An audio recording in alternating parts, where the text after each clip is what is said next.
Welcome to the Wildflowers in the Sky YouTube channel. My name is Marissa Bing, and I am an astrologer, a teacher, and a forever student of topics that include manifestation, cosmology, philosophy, depth psychology, and all things spiritual. I am brimming with passion and focus on helping you uncover the depths of astrology, and I am determined to help you see your life through a lens that is both empowering and purposeful.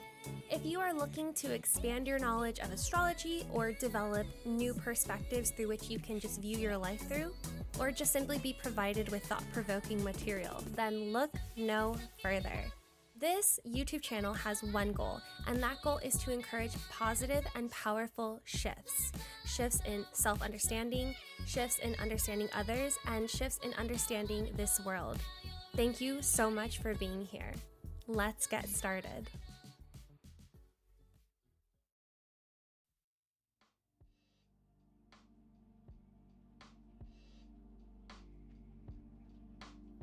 Back again.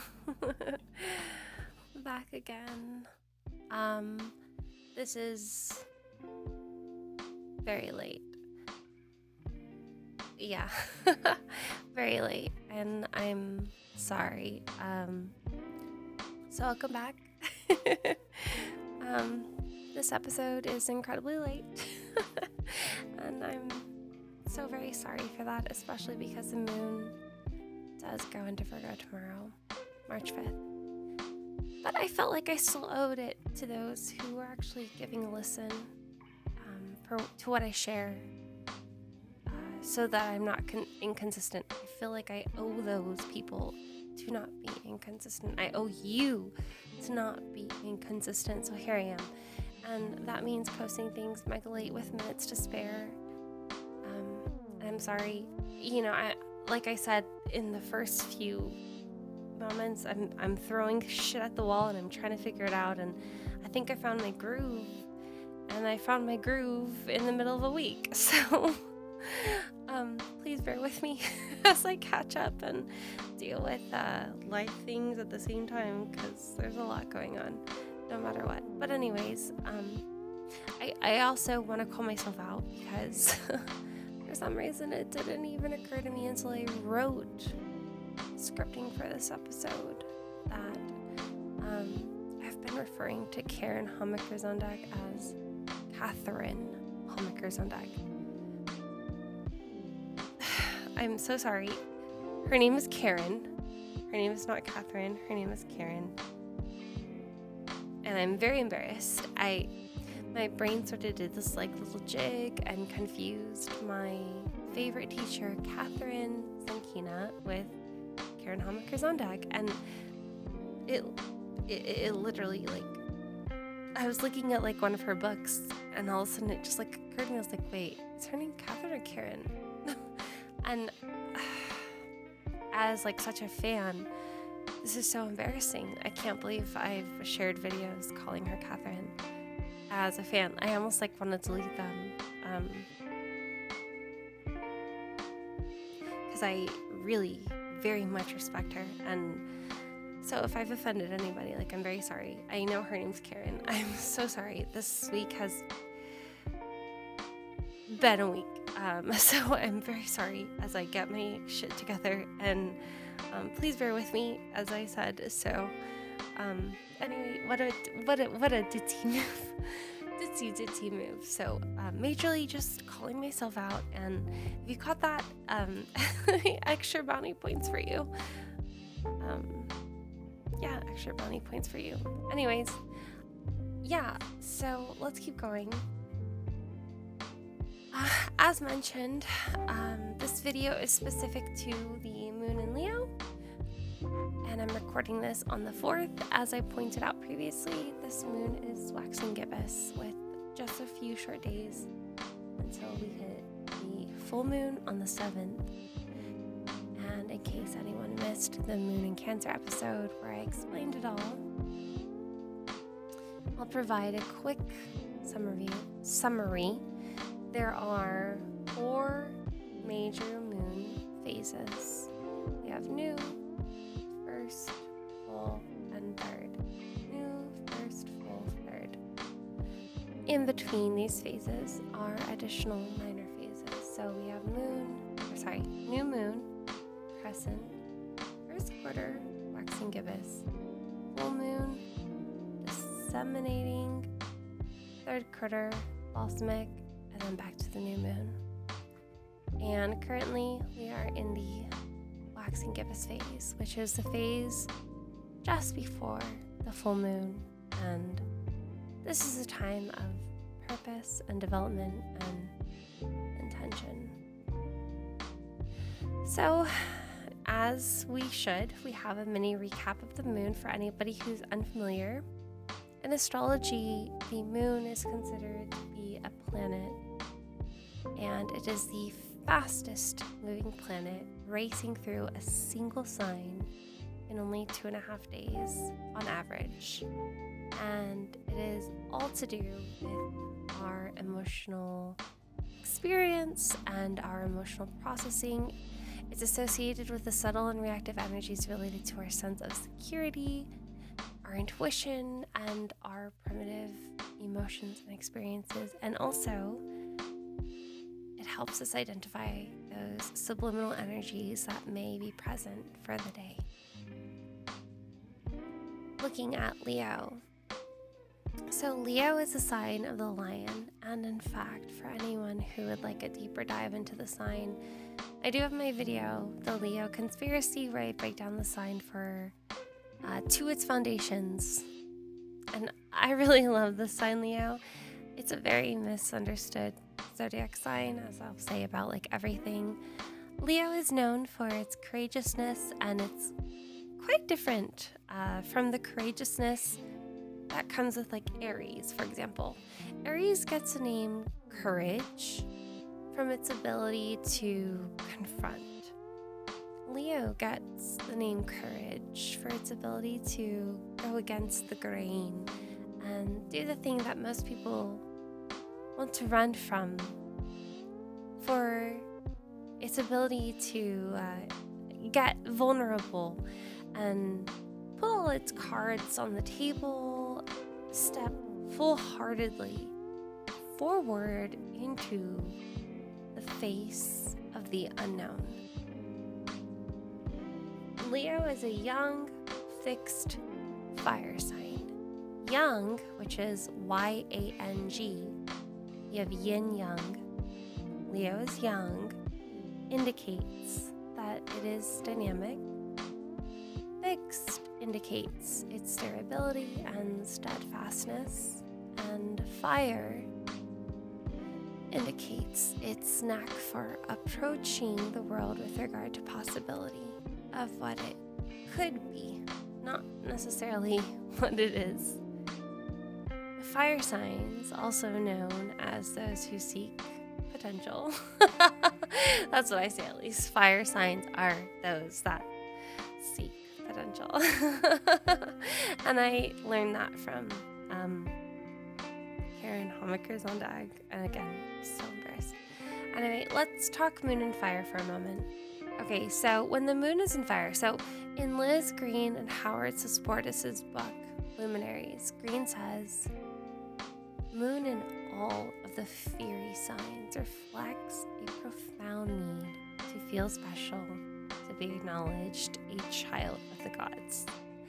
And I actually laughed at very hard when I read this, because I'm a Sagittarius moon, which is a fire sign. And while I don't think that I need to be acknowledged as a child of the gods, it's certainly very important, though. I know for certain it's very important that I feel singled out from the rest and I feel special. Feeling special is so pivotal for me. If a person can make me feel special, then like everything, nothing else matters. Like, it's so wild. So this is like very, very, very accurate, at least for me, with a moon that's aspected by Mars and nothing else. And Mars is a very fiery kind of planet. So you know, this like fire dosage.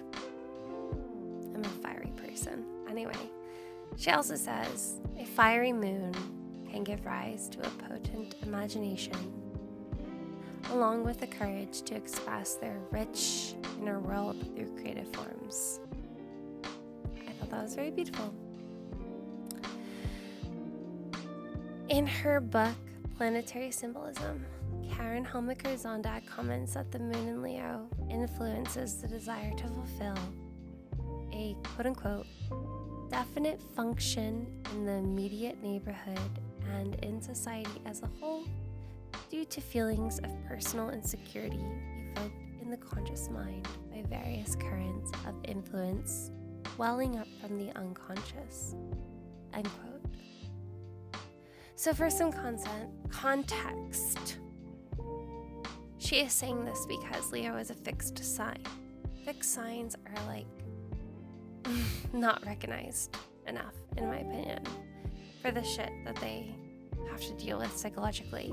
Each modality, cardinal, fixed, mutable, they handle stress differently according to psychological astrology, which I'm a student of. So from what I understand, cardinal signs, which is Aries, Libra, Capricorn, what am I missing? Cancer, Aries, Cancer, Libra, Capricorn. They'll go out of their own way. They will either go out or they will go away when they're dealing with stress. Mutable signs, which is Gemini, Sagittarius, Virgo, Pisces, will busy themselves when they're stressed. And when both of them come back, whether it's cardinal or mutable, they have this like idea of a solution or resolution. And as a very strongly, my chart is very mutable, but I am a cardinal sun. And even still, when I come back, I do have to go away and I do have to busy myself. And when I come back, I'm just so much more prepared all of a sudden. Like it's like I took my step away and I came back and I'm ready for it kind of thing. Fixed signs, however, don't do either of these. Psychologically, as I understand it, they are always faced with the confrontation of their subconscious. So all of the stuff that we push away and try to ignore, that we're like, this is taboo, I don't like this about myself, whatever. Basically, fixed signs are confronted with it regularly, which is why fixed signs need many a day where they're just like locked in a room with the blinds pulled tight and they can just be in their feels, which is what I refer to as Batman. So for like context, like a very dear friend of mine is a Scorpio. I love Scorpio. It's one of my favorite signs. And whenever he's in one of these moods, I just have to like ask, like, are you feeling Batman? Once he says yes, I automatically know to leave him alone, because like, and I have to ask because I'm quite opposite. I don't experience this, so I don't get it like on a personal level. However, I can empathize and sympathize, and hey, we all have our own needs. Anyway, Karen Helmiker-Zondag is making the point that they have a tendency, fixed signs have a tendency to want to fulfill a definite function, to feel as if they are providing value and therefore valuable, especially because, as is the case with everyone, there are insecurities around that. And she also says the moon in Leo can increase the need for comfort and safety at the most unexpected moments, especially on a purely physical plane. In Liz Green and Howard Sportis' book, Luminaries, with regard to what a moon in Leo needs to do socially in order to feel safe or feel included. I can't talk today, I'm so sorry. Anyway, to feel included, Sportis comments on the importance of, quote unquote, making some sort of impact on the environment, end quote. He says, quote, their statement might be, Let's vitalize the environment. Let's get noticed. Let me do something which allows me to shine or stand out. It's when people see that they are a little bit special or unique in some way that they feel okay, end quote. He also comments about the tendency to feel the desire to one-up. He says, quote, if they can do one better, then they feel good about themselves. Then they feel worthy of inclusion and love, end quote. So, wrapped up together, Moon in Leo extends an influence that amplifies the desire to feel special, to feel valuable, to feel safe and comfortable, to feel that we are serving a purpose, to feel impactful. There is much sensitivity with Leo, so potentially feeling vulnerable can be in the cards. There is also the desire to be recognized and respected, to feel honorable, worthy, and free.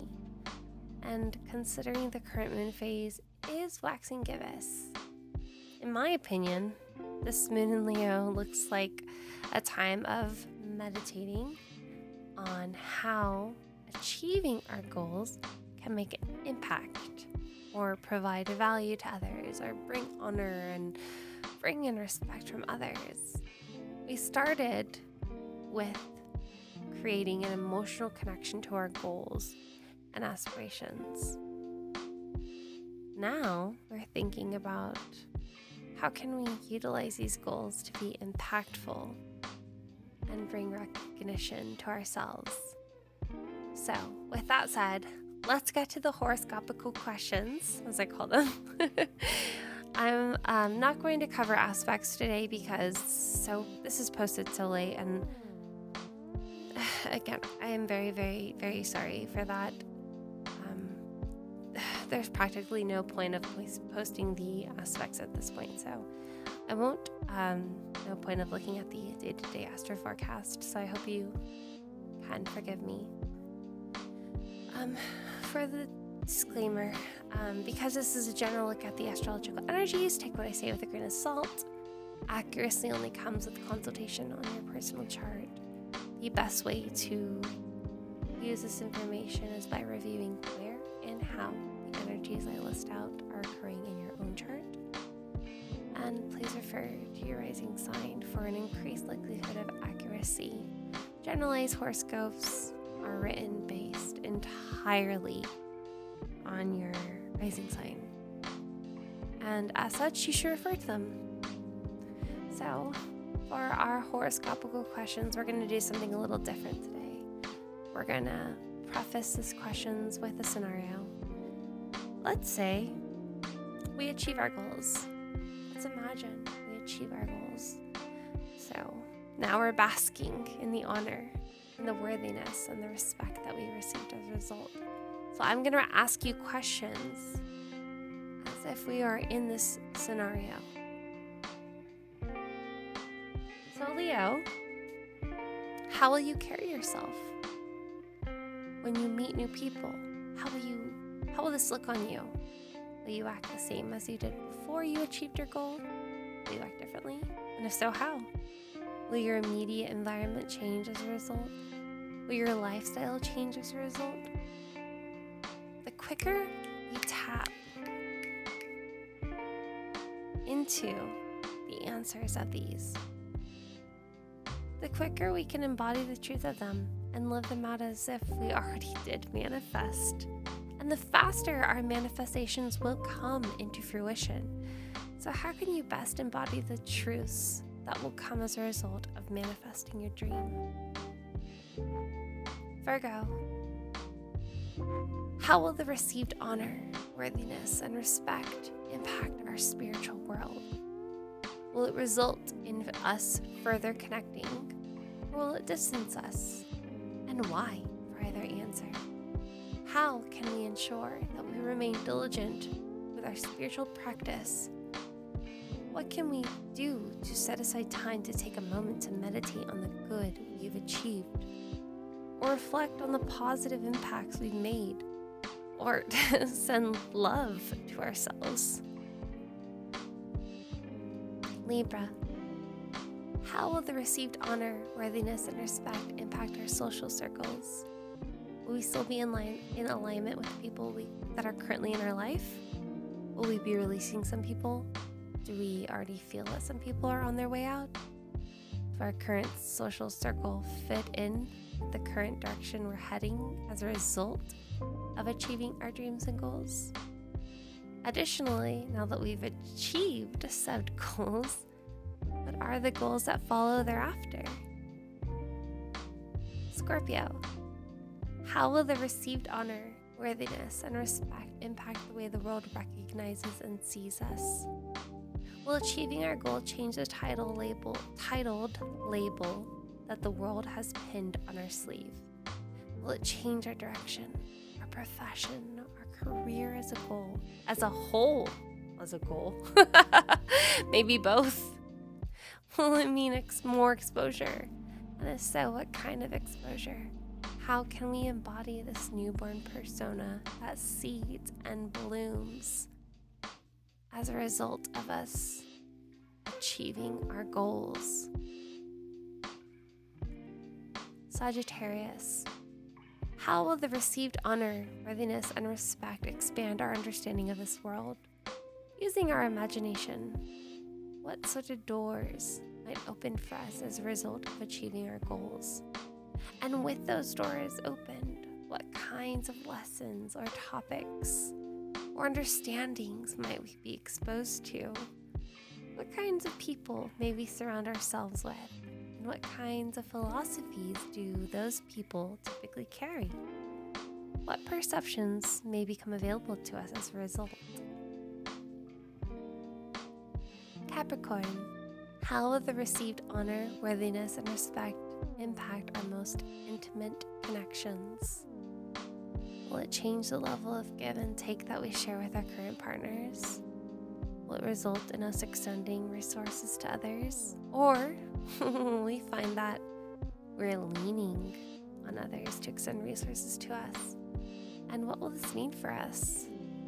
Additionally, these close and intimate connections we have that we share, these shared exchanges with, these people that we have shared exchanges with, will they remain strong, or will it be likely that others come in?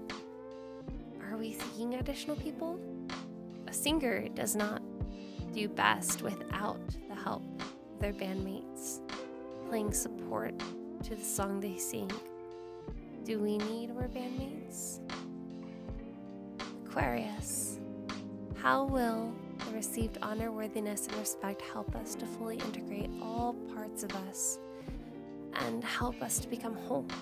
How will achieving our goals help us get one step closer to accepting all of ourselves? How do my goals relate to us as a person? Where do our goals originate, and why is it that they feel so fulfilling to us? What is it about the goals that make us so lit up?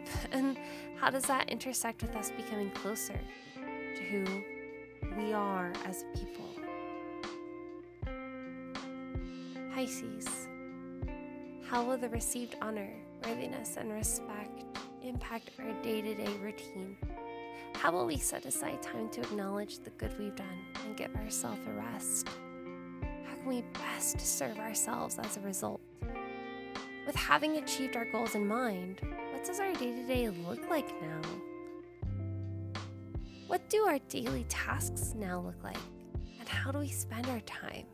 And how can we now implement those practices to embody those changes and habits? Aries, how will the received honor, worthiness, and respect impact our inner child? Have we had this dream since we were young? Have we had these blockages around our self-discovery and entire persona as a result of inner child issues? How can we use the win to benefit our inner child?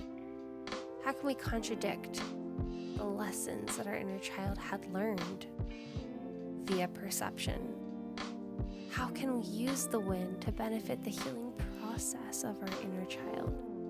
Does this win contradict something that our inner child was told? And if so, what was it?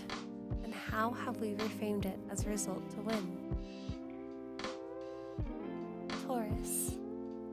How will the received honor, worthiness, and respect impact what we consider to be our family? Will the members still accept us and love us? And if not, how can we take the time to heal and gently release them? Additionally, how will this change what our definition of security and home look like? Will we be upgrading, moving? Will we stay the same, but our interaction with the home environment change? How might we bedazzle our safest space? Gemini. How will the received honor, worthiness, and respect impact our immediate community? Will we become an influence to those around us? Will we change our immediate environment? Will we give back to our local community as a result of achieving our goal? Will we see our immediate environment through a different perspective and suddenly identify changes we want to make? And what would that look like? Additionally, what will achieving these goals inspire us to learn?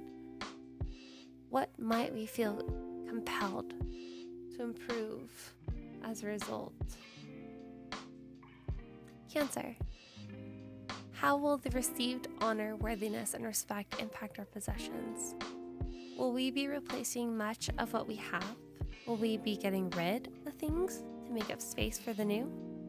Will we be keeping particular items because of their sentimental value? What items do we keep because of their sentimental value?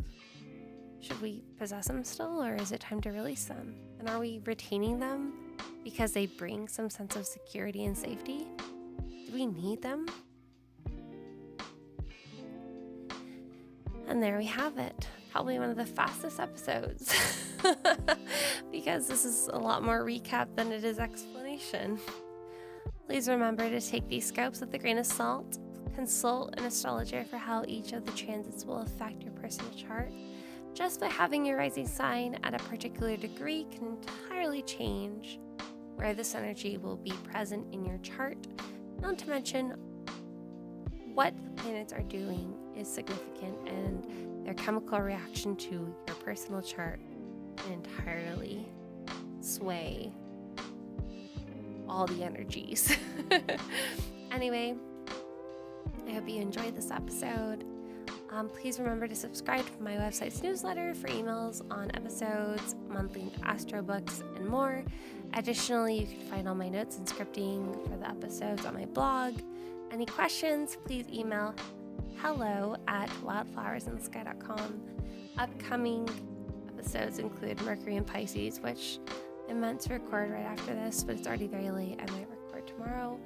Moon in Virgo and Moon in Scorpio. Thank you so much for being here with me. Happy Moon with Leo. Again, all my apologies for it posting so late. I'm trying. I haven't fallen off yet. We're not inconsistent yet.